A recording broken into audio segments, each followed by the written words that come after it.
My grandson Mike was walking with his head down, shuffling his feet.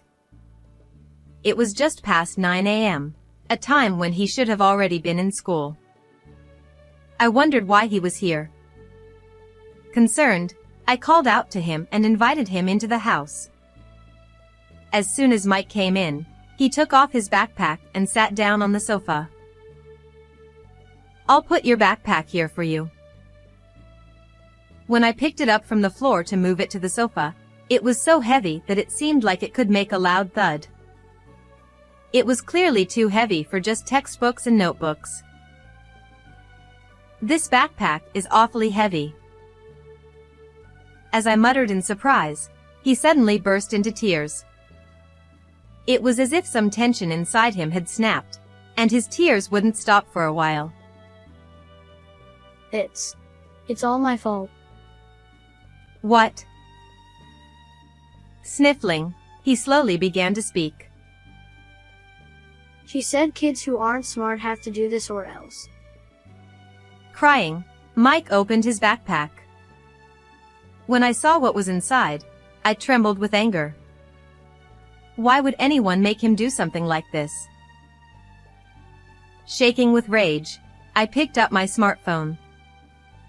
I wasn't sure what kind of expression I had, but Mike looked at me with slightly fearful eyes. Maybe I had a scary face at that moment. "I'm just going to make a quick call."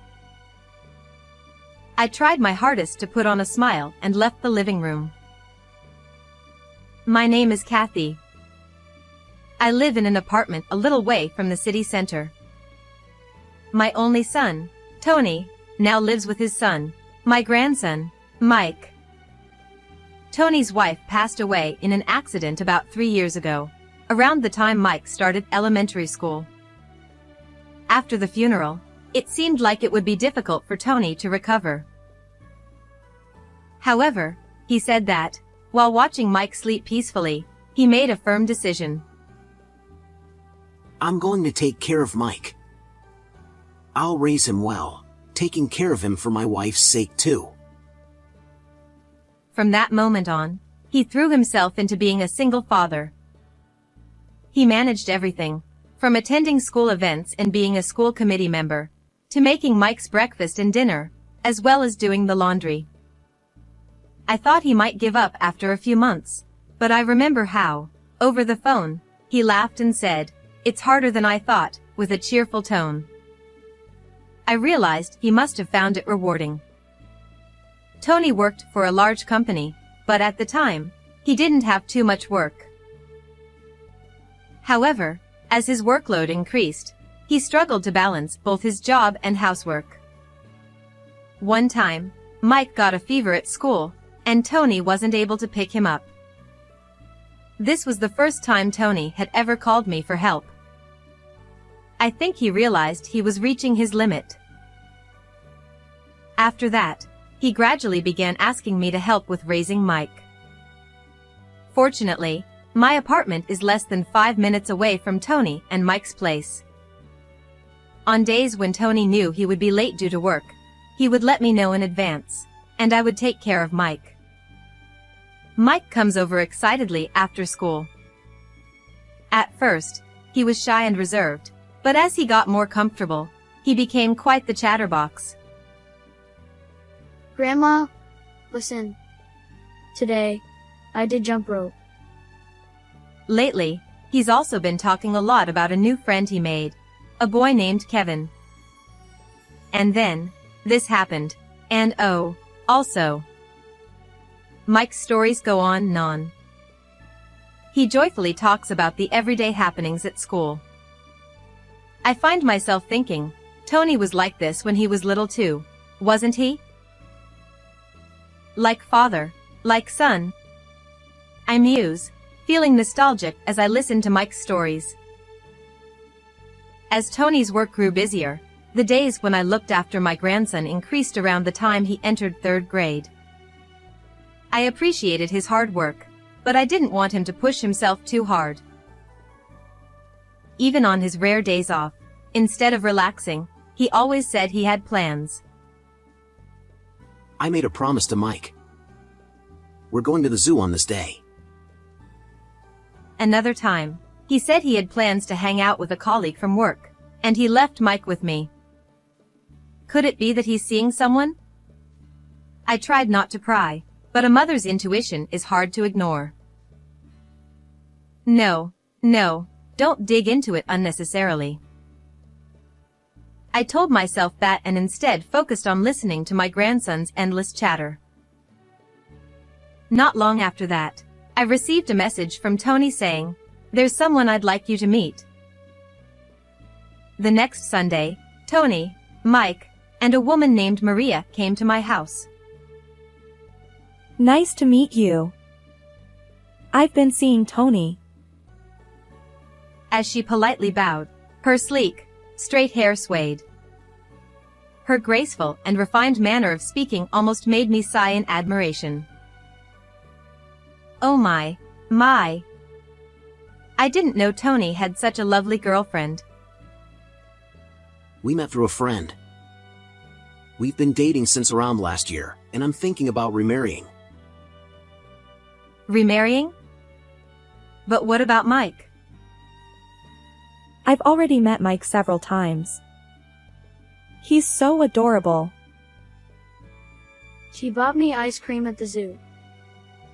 It seemed that Mike had already met her and had grown fond of her to some extent. Indeed, she seemed kind and good-natured.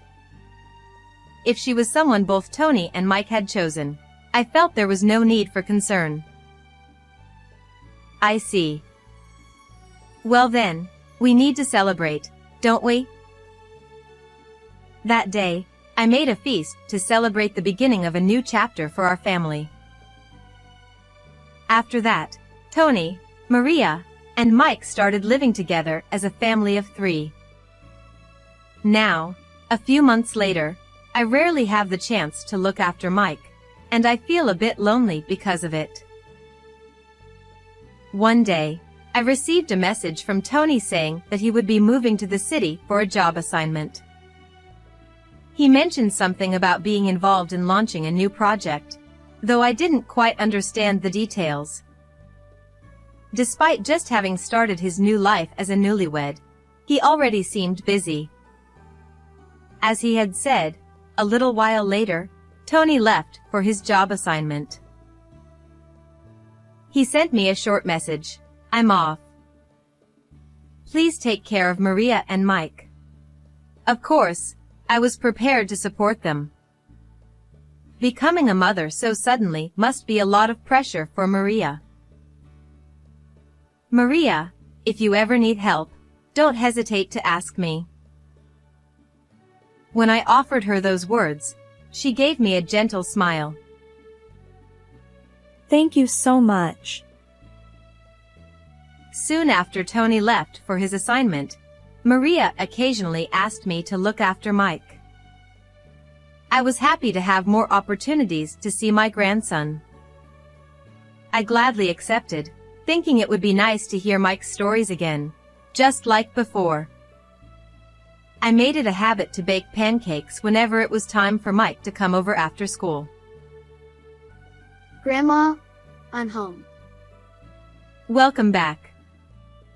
The pancakes are ready. I smiled as he shouted with excitement and sat down at the table. Grandma, listen. Today at school. As his cheerful chatter began, I listened attentively. That day, after finishing his pancakes, he did a bit of homework before heading home. On a warm spring day, as I gazed at the fluffy clouds in the sky, I was tidying up the garden. Our apartment complex has a shared garden, and every few months, it's my turn to help with the cleaning. The cleaning is simple, just picking up litter and sweeping around the flower beds. After finishing the sweeping, I happened to look up and saw Mike walking slowly with his head down. Judging by the direction he was coming from, it seemed like he was returning from school. But it was just past 9 a.m., a time when school should have already started, so I wondered why he was here. His expression was gloomy, and he didn't seem like his usual self. Concerned, I called out to him. "Good morning, Mike. Are you already on your way back?" Startled, he looked up at me, but with a downcast face, he shook his head. No. I left early because my stomach hurts. With just that, he turned his gaze away, clearly not wanting to talk, and trudged away slowly. Usually, he would happily call out, "I'm off to school," and leave with a spring in his step. But I had never seen him look as troubled as he did today. I hoped his stomach pain would go away soon, and with that thought in mind, I continued cleaning for the rest of the day. However, this wasn't the only time I saw him walking like that. On another day, when I went outside to take out the trash, I saw Mike again, walking with his head down. On yet another day, when I stepped out to clean, there he was, slowly walking along. His steps were heavy, and even from a distance, he looked tired and drained of energy. What's going on? It doesn't seem like he just forgot something. I also heard from other residents, who had seen him while cleaning the shared garden, that they'd noticed him walking by. They seemed to remember that Mike used to visit my room frequently. Ever since, whenever I looked outside around that time, I saw Mike trudging along, almost every day. I grew increasingly worried. Could something have happened at school? Now that I think about it, he hasn't come over to my house recently. It's been that way ever since the day he left school early, saying his stomach hurt. Could that be connected somehow? Concerned, I called Maria, and her response surprised me. He hasn't been going to school recently. What? Mike hasn't? I was taken aback by her casual response. She went on to explain that Mike would leave for school but just couldn't bring himself to go. Apparently, what should be a 10-minute walk home from school takes him 45 minutes. It was hard to believe just hearing it. But, thinking about the way he's been acting recently, it started to make sense. Did you ask him what's going on? Maria hesitated before saying, "Well, actually." He's been having a hard time keeping up with his studies, and I think that's why school has become tough for him. I gave a short acknowledgement, but Maria, on the other end of the phone, sighed as she said, "I want to help him, but..." There was something detached, almost indifferent, about the way she said it. It felt so different from how Tony would have reacted. Have you talked to Tony about this? I haven't told him anything. I want Tony to focus on his work. Maybe you should say something, at least a word or two? Or perhaps talk to his teacher? Kathy, you're being too meddlesome. Mike will figure things out on his own. Her lack of concern for Mike didn't sit well with me, so I decided to ask her directly. Aren't you worried about Mike? To my surprise, she responded lightly. It's not something to be that worried about.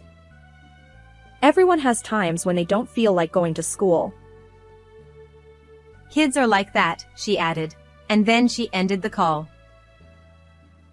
As I stared at the darkened screen of my smartphone, I thought to myself, but Mike used to love school, and he always talked about it so excitedly.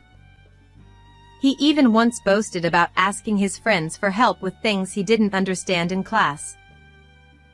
His friend Kevin was good at science, and Mike often told me how much he learned from him. That's why I couldn't fully believe Maria's explanation that Mike was struggling with school. And while she seemed to think Mike would figure it out on his own, there are limits to what a child can handle. I didn't think time would solve this problem. Maybe I should ask Mike directly. I thought to myself as I pictured his slumped figure. It might seem like meddling, But I couldn't just leave him like this. It felt too cruel. The sky was bright and clear, but for some reason, it felt like dark clouds were looming over everything. The day after I called Maria, I found myself standing by the flower beds outside my apartment early in the morning. From this spot, I could clearly see if Mike was walking by. It wasn't ideal to be waiting like this, but I felt I had no choice. After a short while, I saw him again, walking with his head down, just as I had seen him before. He looked thinner than the last time I saw him. "Hello, Mike," I called out. He looked startled and glanced up at me, still with a troubled expression. "Hey, why don't you stop by Grandma's place for a bit?" After a brief hesitation, Mike quietly nodded. The cheerful, energetic boy who used to greet me with a bright smile seemed to be gone, replaced by someone strangely quiet and subdued. I invited him into the house and sat him down at the living room table. "Let me take care of your backpack," I said, as I picked up the bag he had dropped on the floor. When I lifted it, it was so heavy I thought it would make a thudding sound. Could a backpack full of textbooks and notebooks really be this heavy? "This bag is awfully heavy," I muttered in surprise, and at that moment, Mike burst into tears. It was as though some string of tension had snapped inside him, and his tears wouldn't stop for a while. I gently rubbed his back, waiting for him to calm down before asking what was going on. It's all my fault. Sniffling, he started speaking bit by bit. "What?" Mom says I have to use a dictionary because I'm dumb. As he spoke, he opened his backpack, revealing several dictionaries inside. I took them out: an English dictionary, a history dictionary, and a dictionary of English idioms. Even though they were used for school, this was far too much. "And you've been carrying all this around?" Mom said that kids who aren't smart have to do this, or they'll never get better. According to him, it started with just the English dictionary, but then, at some point, Maria added the history and idiom dictionaries. It shocked me to hear that Maria had forced him to carry so many dictionaries. This weight was far too heavy for any elementary school student to carry. When Mike complained that his shoulders hurt, I had him take off his shirt, and I saw the red, raw marks on his shoulders where the backpack straps had rubbed against him. It was a painful sight. "That must have been hard for you." "Why?" I didn't want to carry all these dictionaries. "You don't need these, right? Aren't there tablets or something you can use instead?" Yeah. But Mom says using paper dictionaries makes me smarter. That's what Maria had told him, and that's why he had reluctantly stuffed his bag with dictionaries. From what I was hearing, this felt less like strict parenting and more like harassment. I couldn't understand what was driving her to do this, but I knew one thing: it was unacceptable. Shaking with anger, I grabbed my smartphone. I had no idea what kind of expression I was wearing, but Mike looked at me with slightly fearful eyes. Maybe I had a scary look on my face. Grandma, what's wrong? "Nothing, sweetie. I'm just going to make a quick call." I forced a smile and left the living room. After taking a deep breath, I called Maria. After a few rings, a lazy-sounding voice answered. "Hello? Maria? Can I talk to you for a moment?" I asked, trying to keep my trembling voice in check. In the background, I heard a faint, and a man's voice that I didn't recognize. Now's not a good time. It's nothing. Forget about it. With that, she abruptly hung up the phone. The first part was clearly directed at me, but the latter half seemed to be spoken to the man nearby. Who could that have been? It definitely wasn't Tony's voice, and besides, Tony was away on a work assignment. Puzzled, I returned to the living room, where Mike began to speak. His words shocked me to the core. Maria had been bringing a man, who wasn't Tony, into the house while Mike was at school.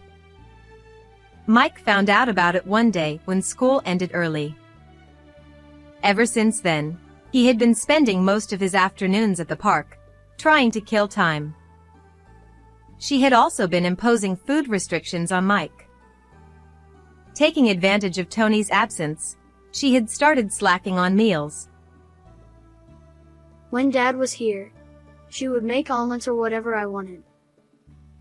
He said this, his head hanging low. Apparently, Maria had told him that if he ever told anyone about the situation, she would never cook for him again.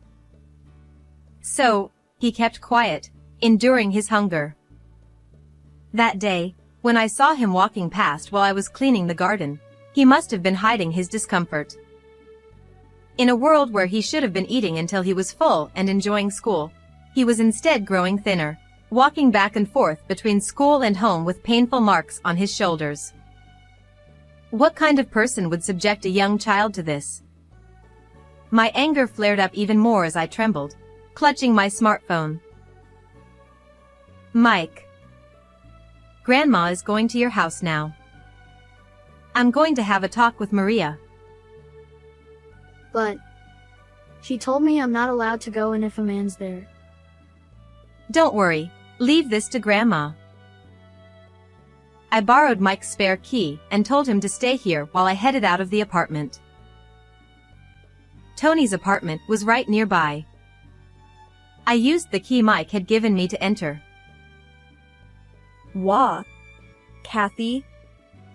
What are you doing here? I found myself face to face with Maria and an unfamiliar man standing in the entryway. It seemed she had been about to send the man off. The man gave Maria an awkward look, clearly hoping for her to provide some sort of cover. But before Maria could do anything, she tried to slip past me and rush out the door. Wait. I quickly grabbed her hand and pulled her back. Let go of me. This has nothing to do with me. Nothing to do with you?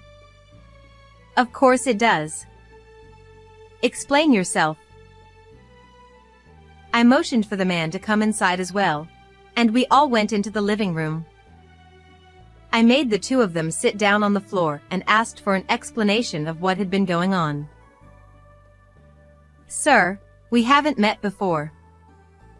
I'm her mother-in-law, I said calmly, introducing myself. The man's eyes widened in surprise. And what exactly is your relationship? I don't know him. Maria answered immediately, leaving the man shocked. Wasn't he her boyfriend? You said this was your place, so why is your mother-in-law here? He asked, bombarding her with questions. It seemed Maria had been pretending to be single and cheating. Now that I looked closer, I noticed Maria wasn't wearing her wedding ring. Whenever she came over with Tony, she always had it on. Kathy, why are you here? If you were going to come, you could have at least made an appointment. Don't change the subject. Mike's been struggling so much because of you. In truth, struggling was putting it lightly. I wanted to yell at her right then and there, but I held myself back from acting childish. I forced myself to remain calm and continued. You told Mike not to come home and to spend his time in the park, didn't you? I did not. You stopped making proper meals for him and were off having an affair, weren't you? I wasn't. No matter what I said, Maria refused to acknowledge any wrongdoing. Eventually, even the man beside her began questioning her, saying, "You told me you didn't have any kids. Was that a lie?" Seemingly fed up, Maria, in a fit of frustration, confessed everything to him. Fine, yes, I'm married. The kid you saw is my stepchild. But my husband's away on a work assignment. The man looked shocked and dismayed, left speechless by the revelation. Maria turned her face away from him, wearing a smug expression. "I'm going to tell Tony about all of this," I said firmly. Do you really think he'll believe you? He loves me more than anyone. Her arrogance was astounding, and she laughed mockingly. "He won't just believe me because of my words alone, but..." Then I pulled out my phone and showed her the screen. I had activated the video mode on the camera app from the moment I introduced myself. Everything from Maria's confession to our earlier conversation was recorded. This should be more than enough to convince him. I watched as Maria's face turned pale in an instant. No, please, delete that right now. Her voice shook, on the verge of tears. But there was no undoing what had already been said. "Whatever happens next, you'll need to discuss it with Tony," I said. I sent the video to Tony and left the apartment. As I reached the door, I could hear the two of them arguing, but I pretended not to notice. The day after everything came to light, Tony hurried back home. It just so happened that there was a long holiday weekend, so they spent 3 full days discussing everything as a family. Of course, there were many things the couple needed to talk about privately, so I took care of Mike for one of those days. From what Tony told me, here's how things unfolded. At the beginning of their marriage, Maria genuinely found Mike to be cute. She thought she could make it work with this family. But soon, she noticed that Mike was very talkative. When he came home from school, he would go on and on, never stopping. Even when told to do his homework, he would finish it quickly because he was smart, and then start talking again. At first, she would respond casually, but over time, she grew tired of it. I just can't keep up with his endless chatter. She said this, leaving Tony at a loss for words. She went on. And every time I'm with you, Mike is always around. We can't even have a proper newlywed moment together. So, was that why you were tormenting him? Because you saw him as a burden? Of course. But you said you were okay with the fact that I had a child. I said I was okay, but you should have taught him to read the room better. She went on to accuse Tony of not understanding her feelings, claiming she had been lonely and that he hadn't paid enough attention to her. Finally, she blamed Tony for her affair. It's your fault I cheated. You should be the one reflecting on your actions. What do you mean? Tony was left utterly bewildered and overwhelmed by disbelief. I can't stay with you anymore. What's more, I can't forgive you for bullying Mike. With that, Tony demanded a divorce. Maria refused. I'm not getting a divorce. But Tony was determined. He was shocked by how truly cruel she was deep down. Tony canceled the lease on their apartment and moved in with me, bringing Mike with him. Luckily, I had an extra room, so I let the two of them use it. As for Maria, unable to stay in the apartment, she moved to another place on her own. After that, Tony consulted with a lawyer and successfully finalized the divorce, along with filing for alimony. Later, we discovered that Maria's affair partner was also married. In other words, they had both been pretending to be single while cheating.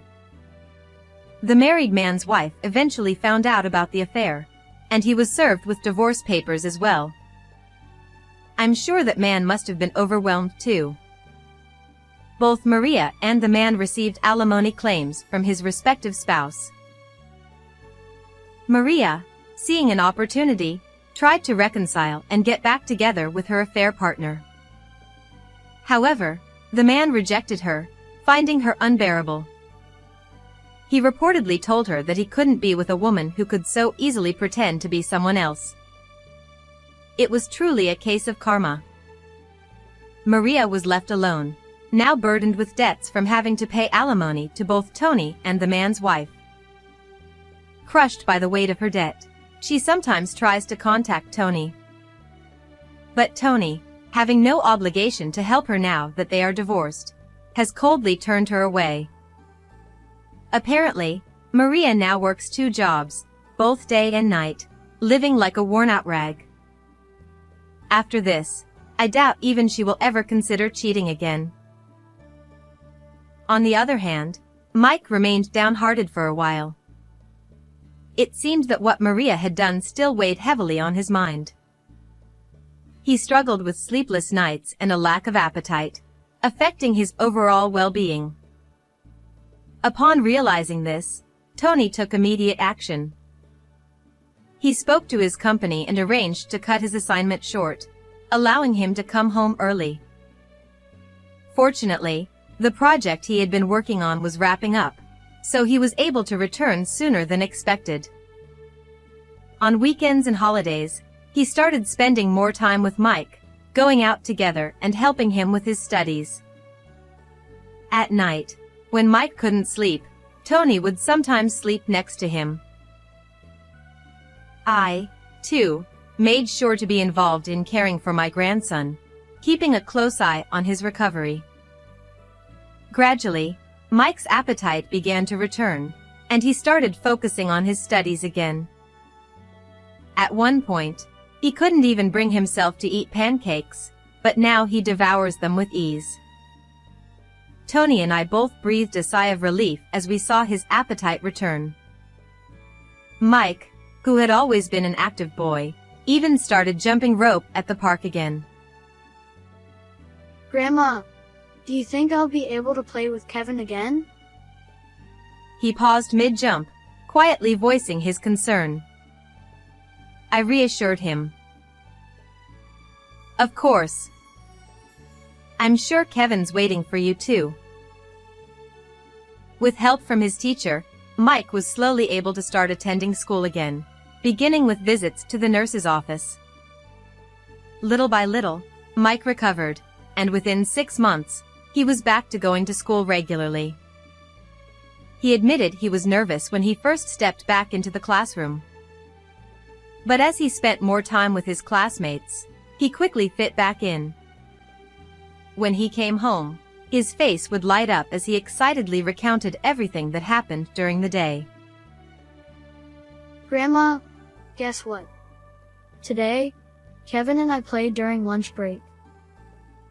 It seemed that Mike had rekindled his friendship with Kevin. Next month, there's going to be a birthday party, and Mike has been invited.